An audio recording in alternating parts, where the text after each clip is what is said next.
Dans le cadre des préparatifs de la 4e édition de l'Institut du Rotary pour l'Afrique à Abidjan, la sénatrice Marie-Irène Richemont-Awa, coordonnatrice régionale du Rotary pour l'Afrique francophone, a fait le point des préparatifs et rassuré l'administrateur élu de l'engagement des Rotariens de Côte d'Ivoire et la disponibilité des autorités ivoiriennes à assurer le succès de ces assises.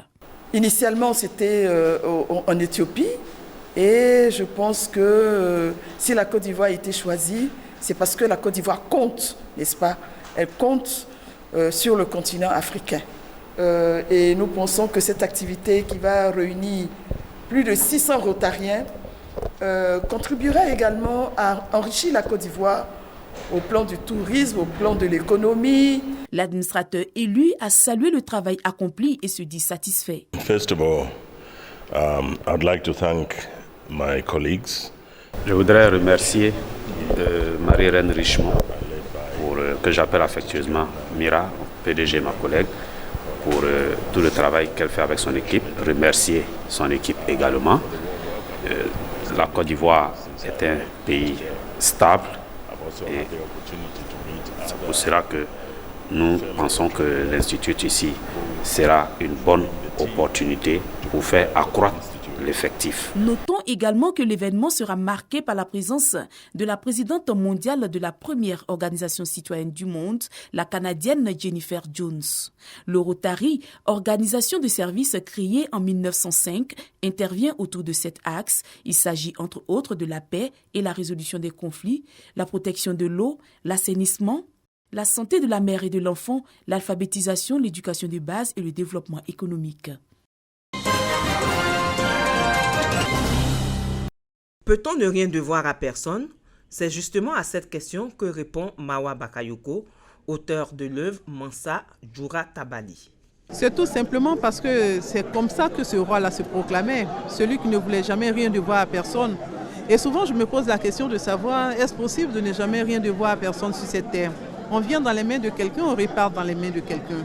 Et forcément, on aura besoin des uns et des autres. C'est cela la vie, c'est cela vivre en société, c'est cela l'humanité. Lorsqu'on s'érige aussi des barrières sans humanité, c'est une sorte de ruine de l'âme.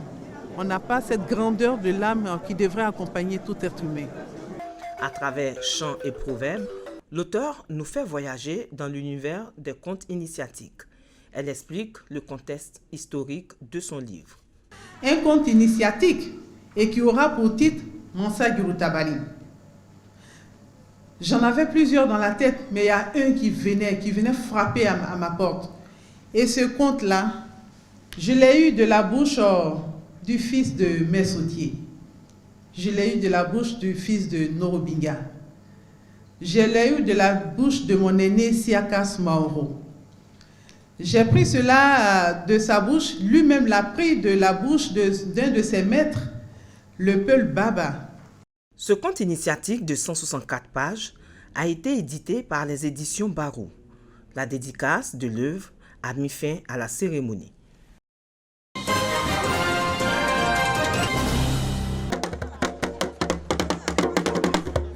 La Kindi, la Poucheke, issue du riche patrimoine culturel acquis, valorisé sur l'esplanade du Palais de la Culture de Trécheville à l'occasion.